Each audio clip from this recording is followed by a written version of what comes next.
we were up as usual at pre-dawn or dawn as it broke, and had started the engines and checked out everything. And then the pilot had just turned down the engine, shut it down, when a Marine officer jumped on the wing of the airplane and told him something. Then somebody came over and yelled up to me that they had contacted the Japanese. As I remember, it was 150 miles on 020 degrees. So we, Feebling started his engine up, we all started up. All 6 of our airplanes taxied out, and then right behind us were 4 Army Air Force B-26s that had been armed with torpedoes. And so we immediately took off. This was 6 a.m. on the morning of June the 4th. This Jeep come racing down the line, and they said, "There's a target to the northwest. Go out and get it." A target. Well, we always laughed and says, "Well, we're probably get an old freighter or something out here that we can practice on." And we didn't realize that there's 150 ships out there was the target. Nobody told us. We'd never been in combat. We didn't have any idea.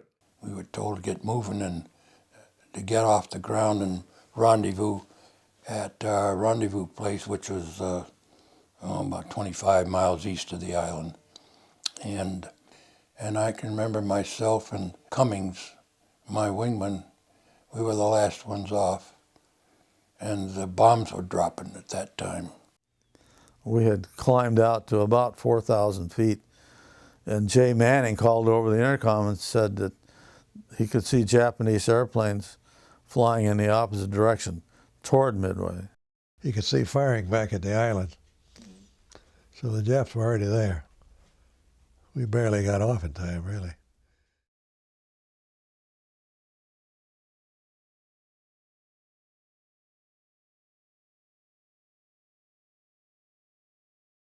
I was in a dugout with a switchboard, and I wish I was outside and could have watched it. We'd set up all these, everything imaginable that would fire into the air was set up. We had lots of 50 caliber. That was brought out, sent out by Nimitz, and these extra troops. We had a lot of ground fire there. And of course, they were in flying low. You know, they were straight from the island. They come in with 90 airplanes, they didn't hurt us. They hit the hangar again that had already been torn up and kind of patched, just being used. They didn't knock out any one of our gun positions, believe it or not.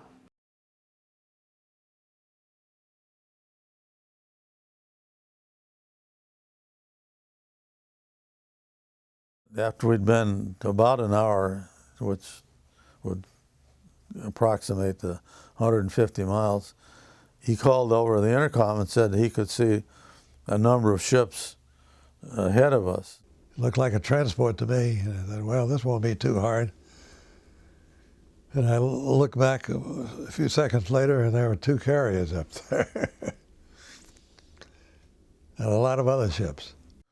And about the same time that he called that over the intercom, then Jay Manning on the intercom from the turret said that we were under attack by Japanese fighter airplanes. We drove down and we're heading for the carriers at about full throttle, but the Zeros were all over us. They just maneuvering by and pulling up and pulling back and coming back around again. Jay fired a couple of bursts with a 50 caliber machine gun that he had up there. And meanwhile, I'm down on my knees manning the 30 and looking aft under the tail of the airplane. And then Jay didn't fire anymore, and I looked over my shoulder, and I could see that he had been hit, and it was really a pretty bloody mess. A piece of shrapnel came through the side shank, hit me in the cheek, and blood squirted all over the place. And that was pretty startling. I'm not sure when my hydraulic system got shot out, but it got shot out. But we had known that if we didn't open our bomb bay doors before combat, if the system got shot out, we wouldn't be able to drop the torpedo. So I think just probably Feebling opened his, and we all opened ours. And very shortly after that, my hydraulic system was shot out.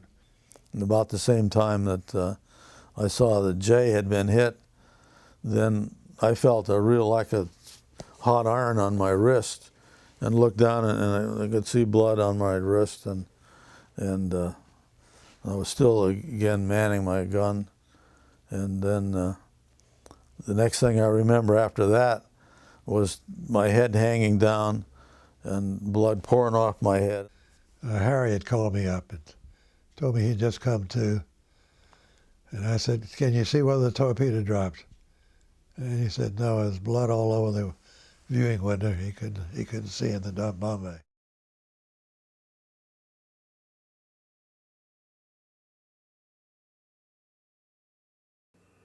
And I got the nose down and shished out on the water. And there was fighters. They were in there just as thick as fleas. That was the first I'd heard of bullets hitting an airplane. And they were hitting my airplane. Of course, ducking and dodging and ducking and skidding and slipping and sliding and everything you can think of to keep away from the Zeros. And I'm only 400 or 500 feet off the water. So I got lined up in a good 45-degree angle on the target. I suddenly realized that that big old ship had turned from broadside to facing me almost. Well, from the time I went up over the bow and down the deck, and I can honestly say I don't suppose we were 50 feet off the deck. I went over the side and down in the water again, and then started this 90-degree turn, and everywhere you looked, there were ships. Every one of them was firing at us.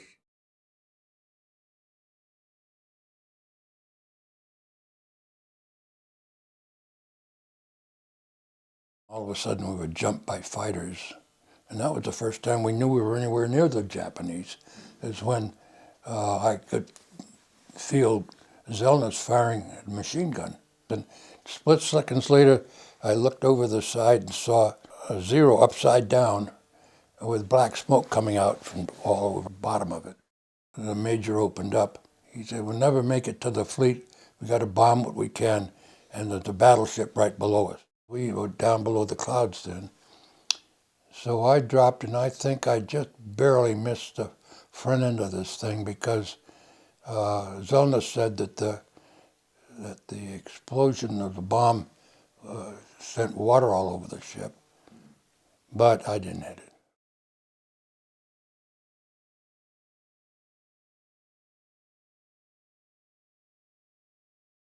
It was on the second route that I spotted smoke, and it had to either be a ship on fire or the base. I didn't know. And by the time we got over the horizon, we could see the island then. And we were on final approach, and the Marines, United States Marines, saw us and didn't recognize us as an American airplane, so they just shot. And I had to go around, which I didn't want to do. And I did. Went around once, and I just thought, well, we'll land no matter what. So we went ahead and landed and got her off the runway. And there the old girl sat, and she was bleeding, I'll tell you. Gas had dripped on the ground, and the hydraulic fluid and brake fluid. And the airplane was so full of holes and so beat up that it was hard to fly. It really and truly was.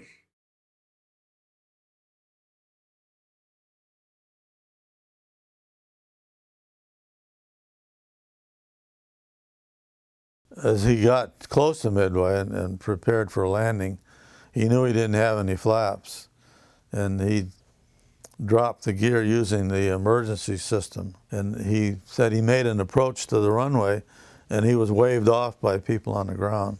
So I thought, okay, I'll go up and try it again, shake it down again, and try it a little bit more. And it wouldn't shake down, so I came down and he waved me off again. So I decided, well, that's enough of that. I'll come in and land this time. So I came in and landed, and ran down the runway on the one wheel very nicely, and still had lift on the wing. Eventually I lost lift on that wing, and she dropped down to the runway and spun it around and parked itself just as nice as I could have parked it right off the runway. Of course, I didn't know but what the rest of them were coming in behind me, but I was hoping they were, but Nobody ever showed up, of course. So that was the end of that.